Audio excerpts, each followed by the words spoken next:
So welcome everyone. Appreciate you joining us today for this virtual training. We'll be talking about on-site septic systems and wells in floodplains.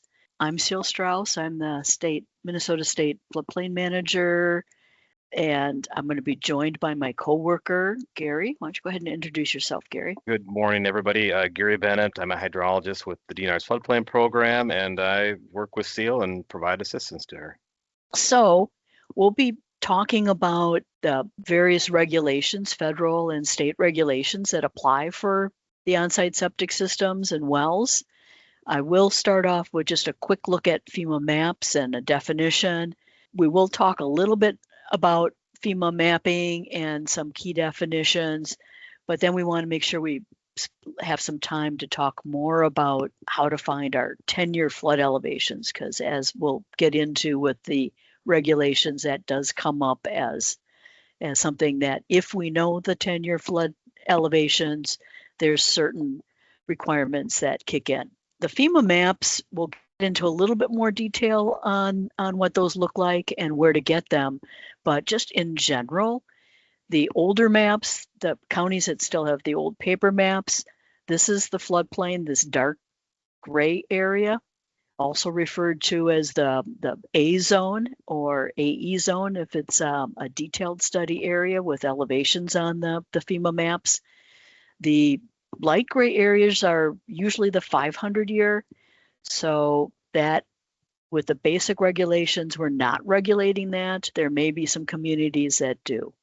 But for these on-site septic systems and wells, we're mainly looking at that 100-year, that 1% annual chance flood elevation area. We also will talk about floodway and how things are more restrictive in the floodway. On these old maps, it's usually going to be this hatching like this, showing the floodway.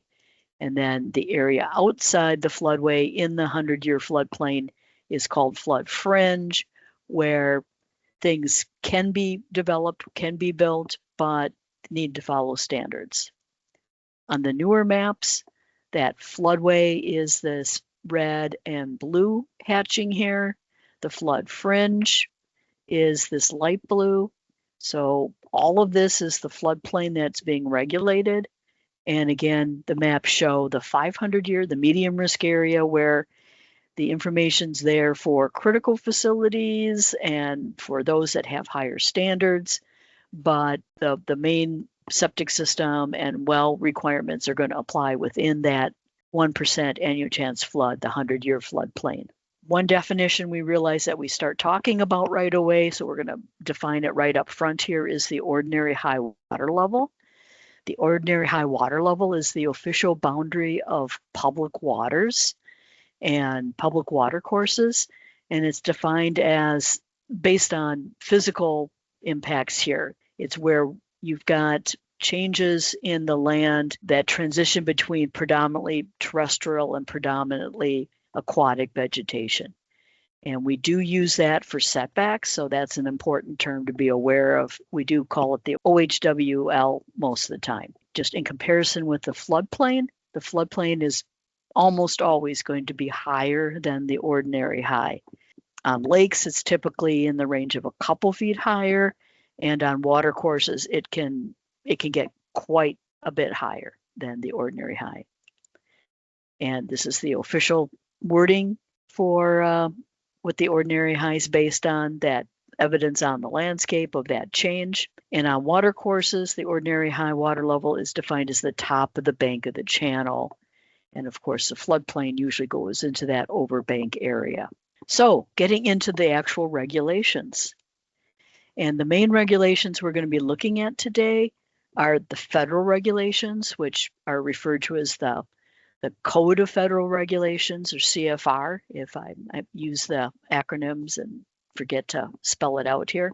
The Minnesota key rules that we're talking about are in 6120 is the basically DNR rules involving floodplain and shoreland, and then the PCA rules 7080 for the individual subsurface sewage treatment systems are SSTS, which I'm tending to just refer to as septic systems today here. So in the FEMA regulations, the Code of Federal Regulations, in the floodplain areas, the portion where they talk about all zones, all areas, whether they're mapped or not, they talk about how if you're in a flood-prone area, that new and replacement sanitary sewage systems be designed to minimize or eliminate infiltration of floodwaters into the systems and discharges from the systems into floodwaters, and that they be located to avoid impairment to them or contamination from them during flooding.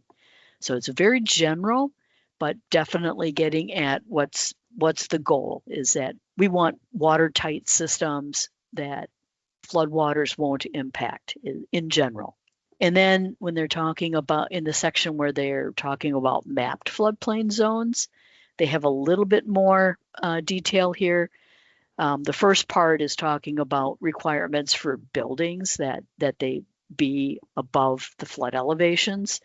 But then it also talks about that those utilities and sanitary facilities that go with the buildings must be designed so that they are watertight below the flood elevation. In the FEMA terminology, they're calling it the base flood level, but that's basically the 100-year or 1% annual chance flood level.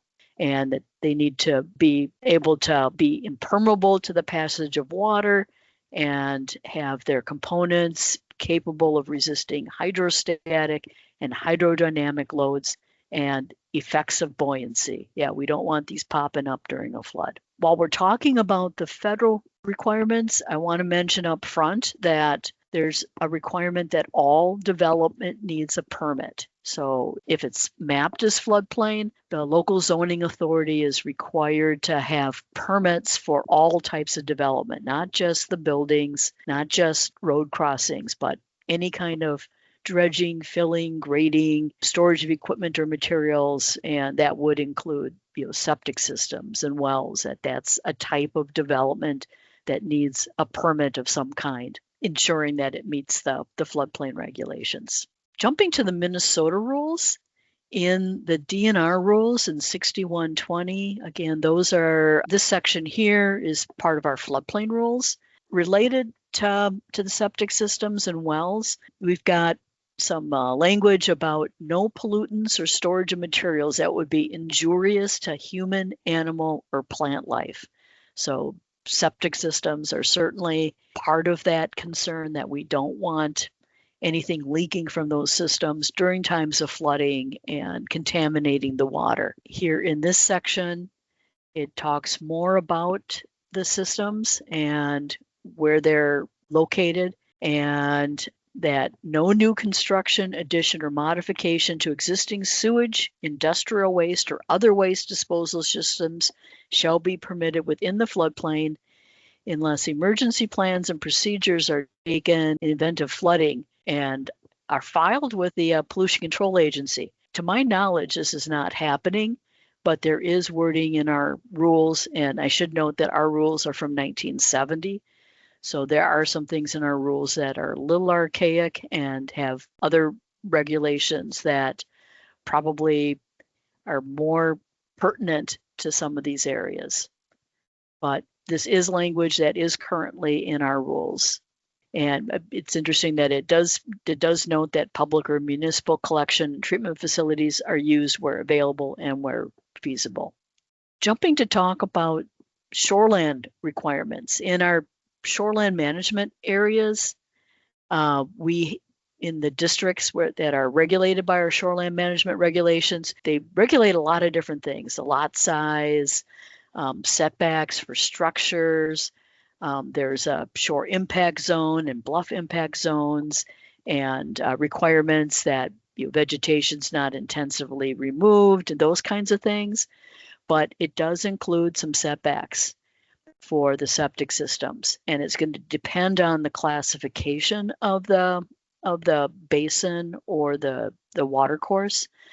But so the setback requirements will range from 50 feet to 150 feet, depending on the classification of that lake and the natural environment, recreational development, and general development are the lake classifications. And then these are the water course classifications.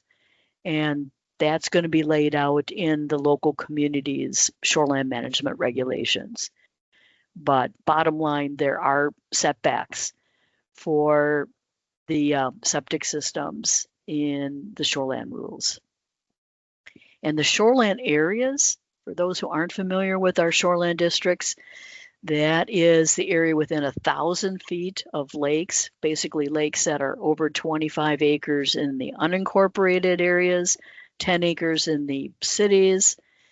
And then on rivers, it's within 300 feet at a minimum, or to the edge of the floodplain if that floodplain goes further out than 300 feet. So it does regulate a lot of the areas that are of particular concern for our resources. I won't get into depth on this here, but there are some limitations for the septic systems in steep slope areas in our shoreland rules. And there are some requirements when you're looking at the subdivisions and plan unit developments. And that when you're considering a variance or conditional use, that there's definitely some wording about whether upgrades are needed for the septic systems, and that you do need to be looking at those issues if you're looking at a variance or a conditional use permit in those areas. So moving on to the PCA rules, definitely you'd want to be conferring with the pollution control agency staff for the specifics here, but I'm going to hit a few of the highlights. And I know that we had at least one person attending today that is with PCA, so they may throw some things in the chat or join us in discussing some things. In chapter or Minnesota Rule 7080 is that key chapter with septic system regulations, and there are several places where the floodplain is mentioned in those rules. And one of the first ones is in the identification, the evaluation of the site, and requiring that floodplain designation and flooding elevations be determined when you're looking at a site for that septic system. And that your site evaluation report note should include whether it's in a floodplain and what the flood elevations are, if that's appropriate. And moving into another section here of 7080, it talks about how soil treatment and dispersal systems must not be in designated floodways. And as I mentioned earlier, the floodway is that portion of the floodplain. It's basically the area that includes the stream and the areas where we expect more of the conveyance, more of the flows during floods. And it's the area that we typically see more damage during floods. So it totally makes sense that the rules are saying that you not have the onsite septic systems in the floodway, because that is the higher velocity, deeper, more risky part of the floodplain. And here it specifically notes that ISTS must not be located in a floodway, and when possible outside the floodplain in general. And that goes on to say, if no alternative exists, a system is allowed to be placed in the flood fringe if the requirements in some of those other subparts are met.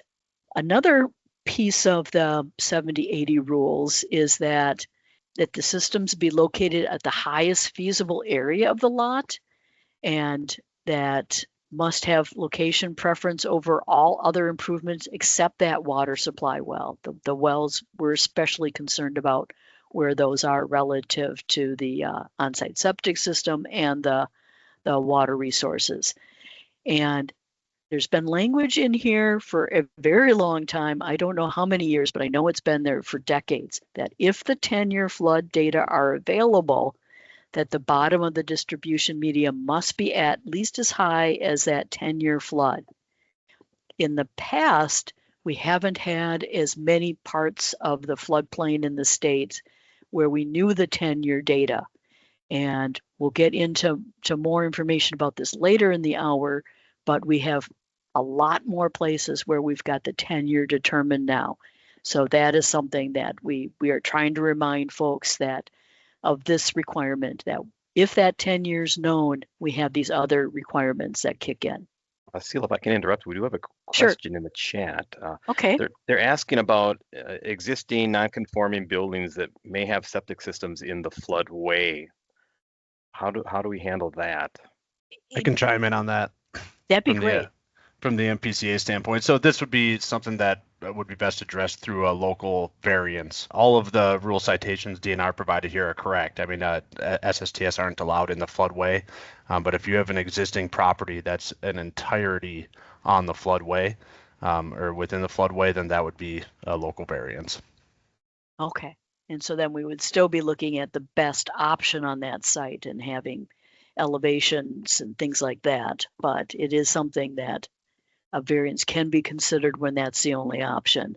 Correct. But then, and for a non-conforming structure, in general for non-conforming buildings, when we have substantial damage or substantial improvements for the buildings and the main floodplain regulations, we require that they bring the building into compliance. And I'm thinking that the septic systems, there might be some similar opportunities that if there were better sites that we look at making those same improvements when we're bringing the building into compliance. But if the whole site is floodway, that is a problem. Well, and actually they wouldn't be able to rebuild the building in the floodway if it was substantially damaged. So this is a site-by-site evaluation, I'd say.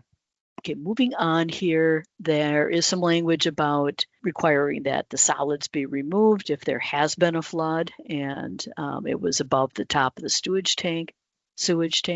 And then some wording about tank sizing that is in here. And one thing that shows up in this is language about calculating, that it's 100 gallons times the number of bedrooms, times the number of days between the 10-year stage on the rising limb of the 100-year flood hydrograph and the 10-year stage. Basically, we get questions about this once in a while, and we don't have readily available the hydrographs to calculate this. So in most cases, we're advising go with the 1,000 gallons because it says you calculate this or go with 1,000 gallons, whichever's greater. We really don't have good ways to calculate this. And so this is language that, again, some language that's been in there for a long time.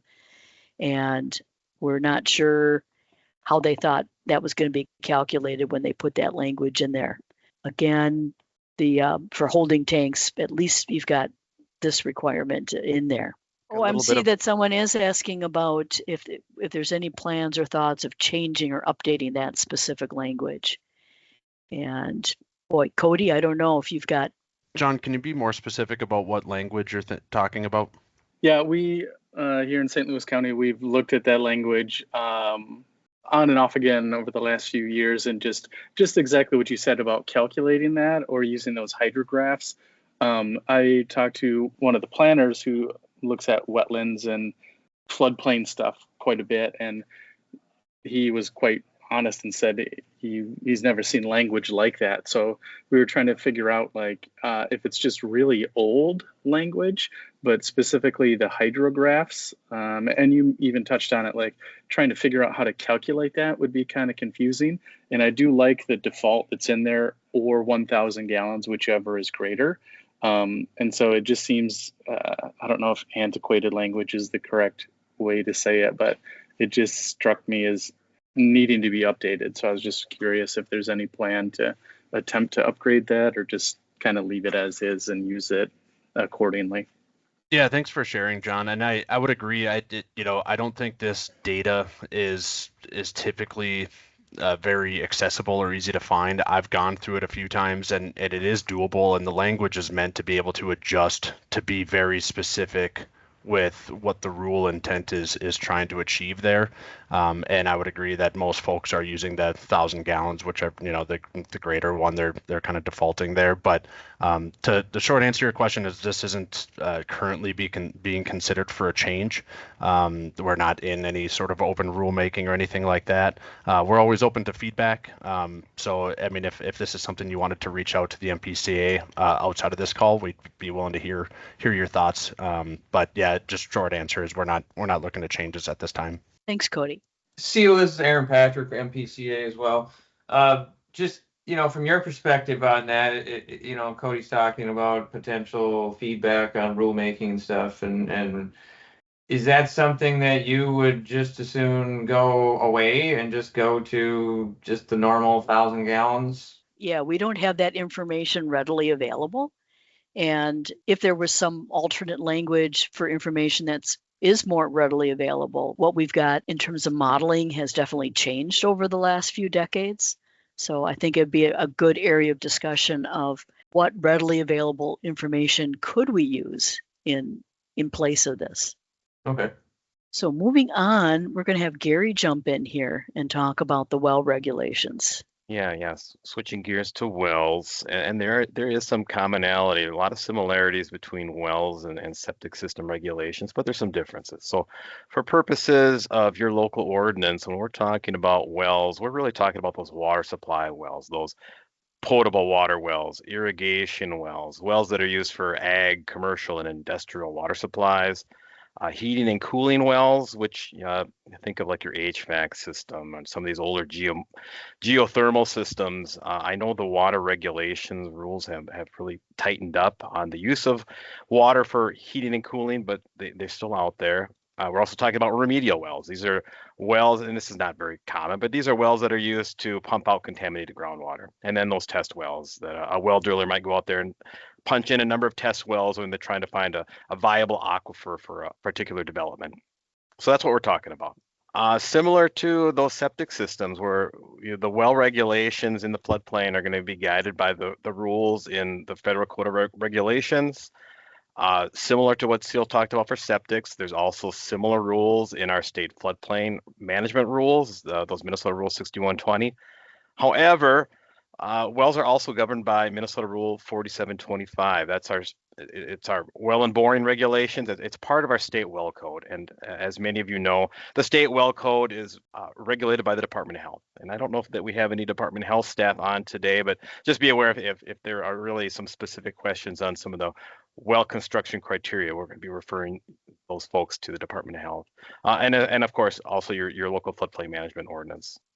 So within the Code of Federal Regulations, and this is where I said there's going to be some commonality with septics. The Code of Federal Regulations say that water supply wells must be designed to minimize or eliminate the infiltration of floodwaters into the system. So we don't want those floodwaters to be able to enter the well and potentially contaminate those underwater aquifers.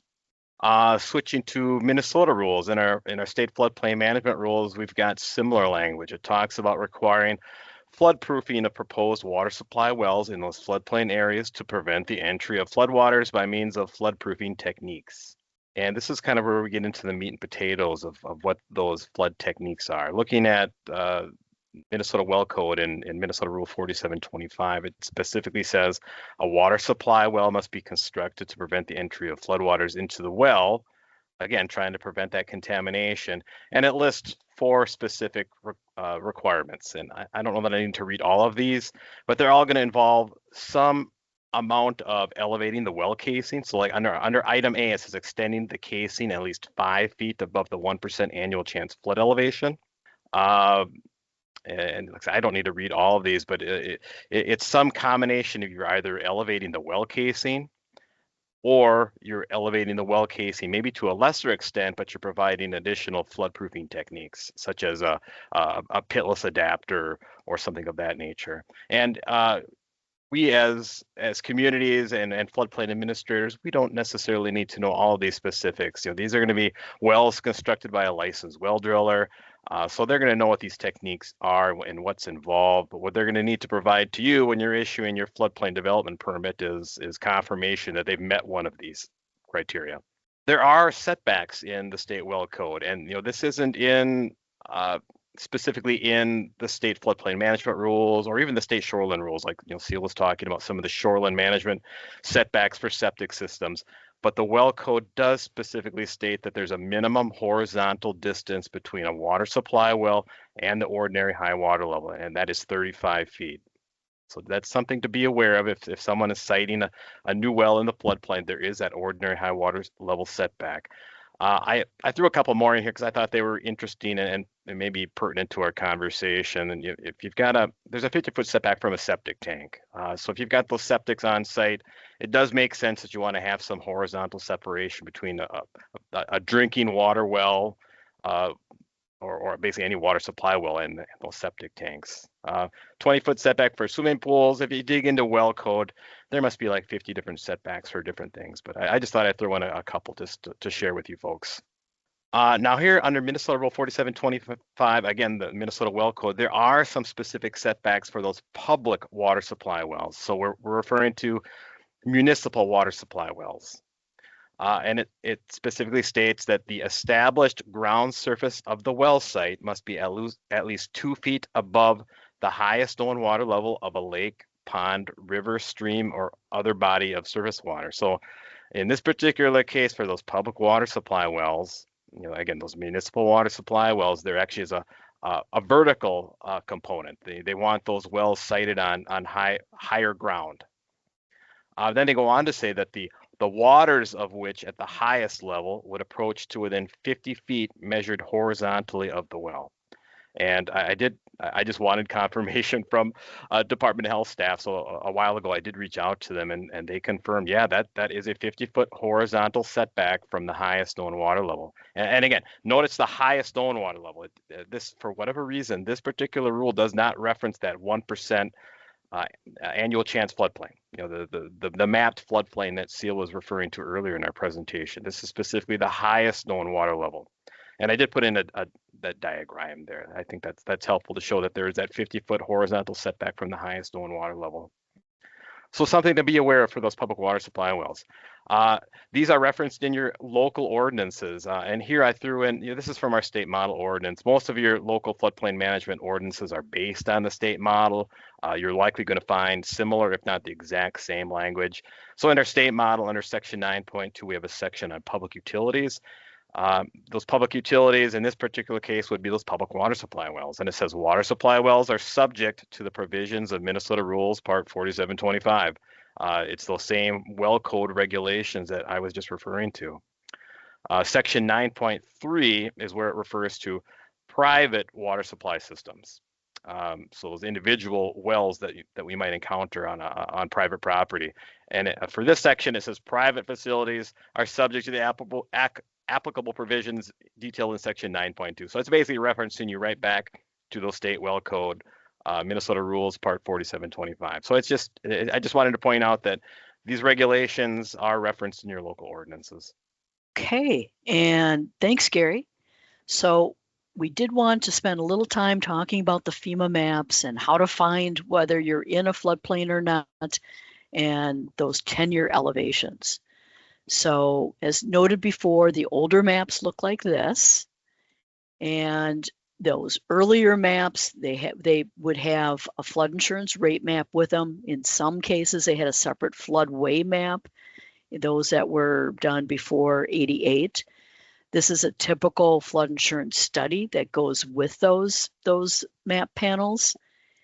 And in places where they had detailed studies, even from the earlier maps, we were, in addition to calculating our 100-year or 1% annual chance flood elevation that we use for regulatory purposes, they usually calculated the 10-year, 50-year, and 500-year also.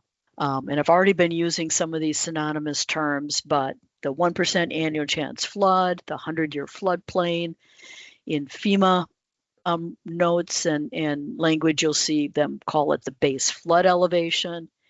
In our rules, we actually refer to it as the regional flood in 6120 there. When they're talking about insurance or lending, they call it the special flood hazard area. So these are all basically synonymous terms. And sometimes we just refer to them as the high flood risk area. On those newer maps, I showed this earlier. This is what they look like. And we discussed the floodway, the way that looks on those maps, and the flood fringe. The maps will have that same flood insurance study. And up until more recently, they've had this graphic on them. The panels in some of the first digital maps, they looked more like this with the black and white ortho background there and this floodplain. Some of those earlier digital maps, they really were just digital capture. They just took the outline that was on the paper map and plopped it into a digital format. They did not delineate boundaries using better data here. Since that time, we've got LiDAR. So the maps that the update process started after around 2010, which is when most of our LiDAR in the state was flown 2008 to about 2012. So after that was flown, the mapping that was done, they did a much better job of the boundaries of that floodplain following the actual ground elevations. And the newest maps, they'll look more like this with that coloring that I was showing that they use in the FEMA mappers. So that red and blue hatching for the floodway, the light blue for the floodplain that was on their panels. But most often we're using their viewers. And the flood insurance study looks a little different in the more recent studies. And they did add the 25-year and something called the 100-year plus into the data that's available in the flood insurance studies for the more recent updates that have been done. And a reminder that in the older paper maps, they were using NGVD 29 datum. And in the new maps, most of the digital maps, the only exception is Hennepin County that still uses the 29 datum, but all the other digital flood maps, those that have been issued since 2003, are using the 88 datum. And that's important to know. If I'm guessing most of you are familiar with that are on this call here today. But in Minnesota, that the conversion, the difference between those datums ranges from 0 here in the southeast to well over a foot in the northwest part of the state, where the glaciers left more recently and the land is actually still rebounding from the glaciers leaving. So you'll want to know how to find that conversion in your location. The map types that we have for floodplain, those detailed studies will be an AE, E for elevation being on the FEMA maps. The older ones might have an A with a number, and then it's more rare, but if you run across an AO, more of a sheet flow area, or an AH is more of a ponded area, if you run into those situations, you can reach out to DNR for help on how to determine the flood elevations in those areas. Zone A, with nothing behind it, are areas where there's no data on the FEMA maps or in the flood insurance study. And we'll talk a little bit about where we've got data, but in many cases, you'll be working with DNR staff to try and figure out what your best available data is for the flood elevations. We do have coastal zones in the state now, but it's just on Lake Superior. So it's just in St. Louis County that we have to worry about that. And zone D is basically, we haven't figured out the risk zone. So the regulations would not apply there because they haven't mapped the flood risk in some of those areas actually it's on a panel level within Itasca or Olmsted counties. Now, A zones, this is what it would look like on the map. I was showing the areas with floodway. So it looks similar to that flood fringe coloring, but it doesn't have a floodway shown. And it's got just the A without anything behind it. And here's another view of that. And this is showing that In many of these A zones, especially those water courses in the counties with newer map updates, we've got supporting models.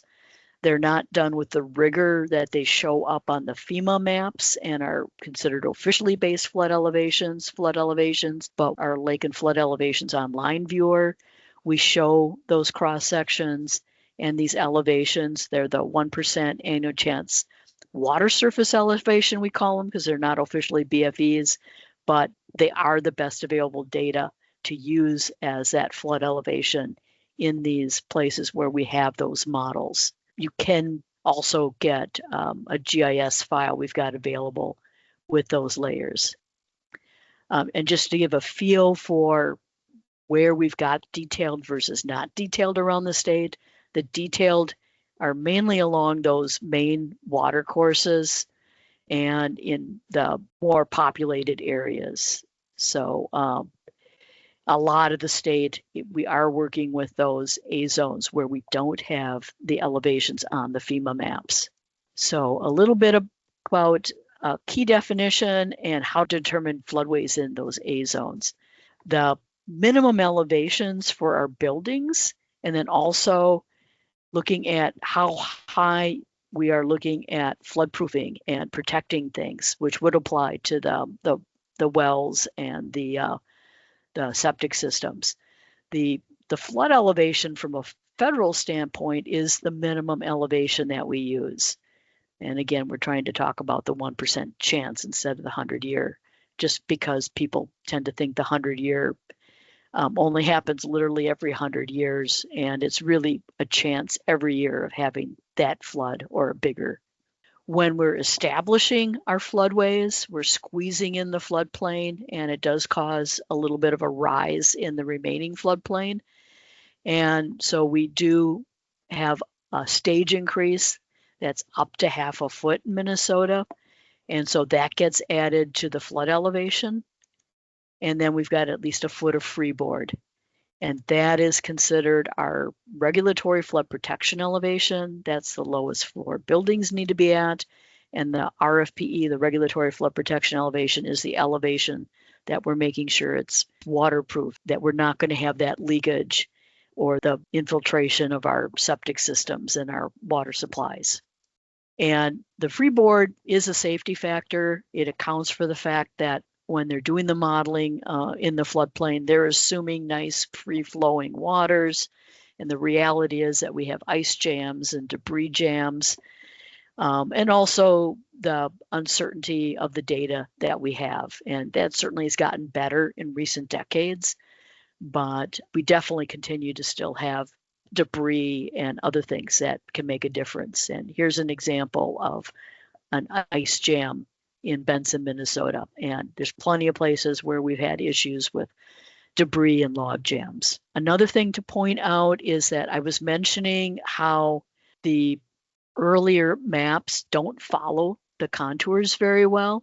They did the best they could with what they had when they were doing this mapping. But if you take this floodplain, which is the real floodplain in this spot in Anoka County, where they did the digital capture, and you compare that to our 2-foot contours, you're going to definitely see that it doesn't follow there very well. And in our state law, we say that we regulate the area mapped by the FEMA maps, and we regulate the areas adjacent to that mapped FEMA map that are below the flood elevation. This is recognizing that we did not have the best data. We didn't go out and do individual surveys on every lot when these flood boundaries were done. And they used the best information they had. As we get updated digital maps, this will be less of an issue, but there's definitely some parts of the state where we're looking at this issue, and that would include for those septic systems and when we're looking at wells.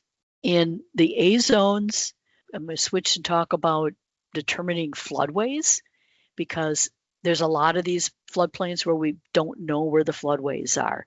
They haven't been mapped. So what our rules basically say is we're going to treat it as a floodway until proven otherwise, until there's been an analysis done. We have separate trainings talking about some standard engineering practices where we can say it's not a floodway, like in backwater areas or in clearly ineffective flow areas.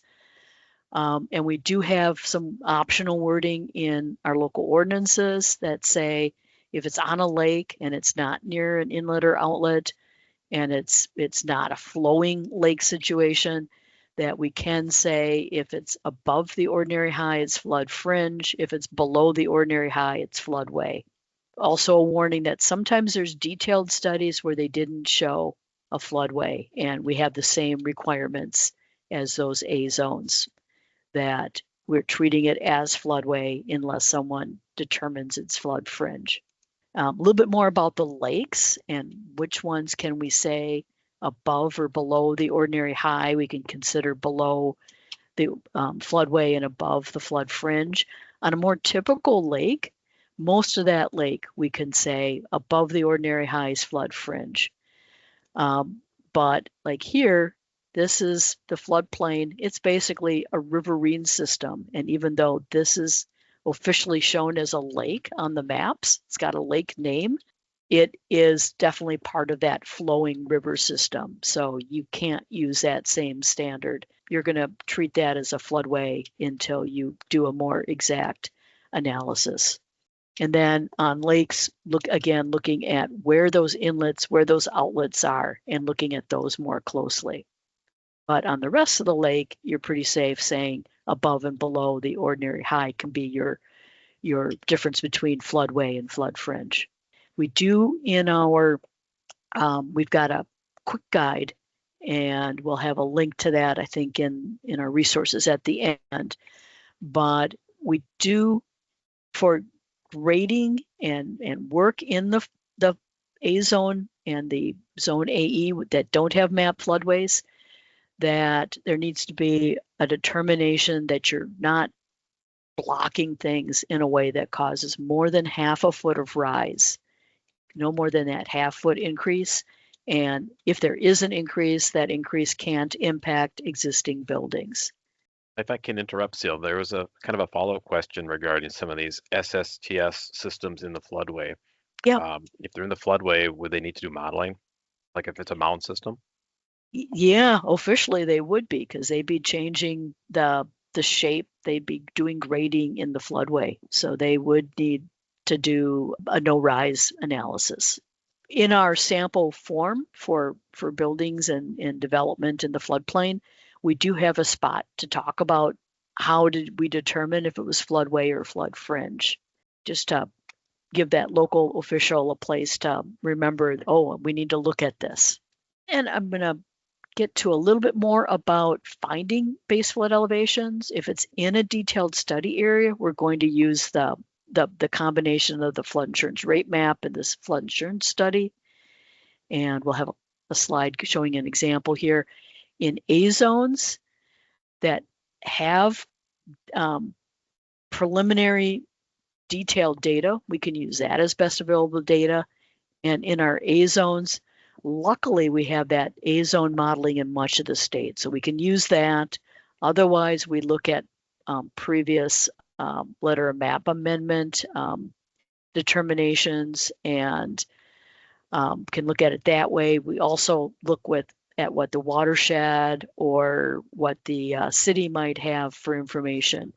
Sometimes we're looking at bridge data, whatever we've got available, we're looking to see what data we can find. And in terms of finding the maps, to print an official copy of the FEMA map, you can go to the FEMA Map Service Center, enter an address in there, and it'll get you a location drop. You'll move your location drop to the site you're interested in. You're going to hit this print format button, and it'll give you a copy of the official piece of the FEMA mapping here. So the pin where you put your location for the site will be the middle of that area. And so for digital maps, that's a way you can see it. For older paper maps, it's a little bit more complicated process, and you can reach out to DNR if you need help with that. On our website, if you go to our maps and technical resources and then choose find flood maps, you'll find some this map here that shows the status of the counties and whether they've got a digital map, these light blue ones, or if they've got a paper map still, these green ones. And the asterisks show if they've got a preliminary new map, and whether we've got some updates in process where we might have some data available that's not shown in any official places yet, but that draft data may be our best available data. Also note these squiggly pinkish lines. That's where we've got that A-zone modeling and where we'll have the cross sections on our viewer. We also have a link to a video that it basically shows you how to make that ferment. And so you can learn how to do that for a digital map or for paper map. But this is our lake and flood elevations online viewer. If you're not familiar with this site, this is really a helpful site for many purposes. But for our discussion today, seeing these cross sections, these pink, we also call them the pink lines because our default color here is the bright pink. We show that 1% elevation at the cross sections and other information on here. So your estimated 1% water surface elevations. So that can be used as your 100-year. The symbology for the floodplain is basically what FEMA uses. We keep this up to date. We don't tie directly to FEMA layers because that slowed down the system too much and kind of broke it. We do have unmodernized floodplain in those paper map counties. We don't for all of the paper map counties, but for most of them we do. So that'll be a little bit different symbology. It's not official boundaries, but it gives you a good idea of where that floodplain is, and you can look at the FEMA maps to look more exactly at where that boundary is. Some other things I'll point out are on the site. We do have parcel layers you can turn on. You can turn any of the layers on and off by clicking on the eyeball there. And we have public waters on here. And we have a lot of different backgrounds, and we have measuring tools and this little tool to get lat longs. And you can print reports. So I wanted to cover here at the end talking about that 10-year flood elevation information. If we have a detailed study, it will have that 10-year information. And then in the A-zone models, starting about 2010, they started calculating the 10-year, even in those approximate study areas, those A zones, and having that available. And then in many places, you'll have more detailed information at the watershed or community level. So certainly look at your local resources. Here's a detailed study example. And maybe we're looking at something for this site here. And here's a cross section in the detailed study. That's cross section AU. And then here's cross section AV. And just note that the site is between the cross sections. So we're going to figure out what the upstream cross section is, and note that the cross sections start at the downstream end with A. And so the higher in the alphabet you are, that's going to be the higher elevation. And of course, you can double check the elevations. And in this case, I see that this one's a 10th higher, and that's further in the alphabet. So I'm looking between these two cross sections for the information. We can find in that flood insurance study, we can go to the back of the flood insurance study. There will be these flood profiles. Make sure you've got the correct water course there or river.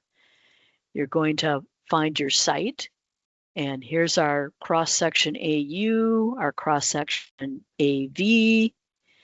The elevations are over here on the left. Usually each of these boxes is a foot or a half a foot, so you'll figure that out. In this case, I can see that there's 10 boxes for 10 feet, so each one's a foot. And it does tell you what datum it's in. In this case, it's the NAVD, which is the 88 datum. And in the legend here, it points out that this is the stream bed, this is the 10, 50, 100, and 500-year floodplains. making it a little bit bigger here and easier to see. And we're interested in that 10-year floodplain. So we're going to go and look again here at where our site is. I'm going to take the upstream cross section, go up to the 10-year line, find that elevation. I'm going to zoom in on it a little bit to look at it a little more closely here. And that's the nice thing with the digital ones, is that you can zoom in a little bit better, a lot easier than looking at the paper copy. And it's in the range of 947.9 to 948. So I'm going to go with the 948 as my 10-year estimate. We do have, for the A zones, we do have the 10-year available in the counties that are shaded here. It is on the effective maps for these blue counties, and in the yellow counties, we've got the preliminary new map data. Aiken and Murray should be added there. They've also got that data for the preliminary maps. So in those counties, we have more data. We have GIS files with those cross sections. Here I had loaded the cross section for this Morris County site. Wanted to know what the 10-year is here. If I've got the GIS files, I can click on that and I can see that 10-year in here. So it's really nice. We are working on getting these into a format so we can be sharing this in our lake and flood elevation online viewer, and be able to click on this and have a pop-out box showing these different elevations. And hopefully in the near future that will be available. So here's a few of the sites that I mentioned. And I think that is, yep, that's the end here. And I see Cody's been helping also. Appreciate it that our PCA were able to join us and help out here today. I want to say thanks to everyone for attending today. I hope that it was helpful information. We appreciate folks coming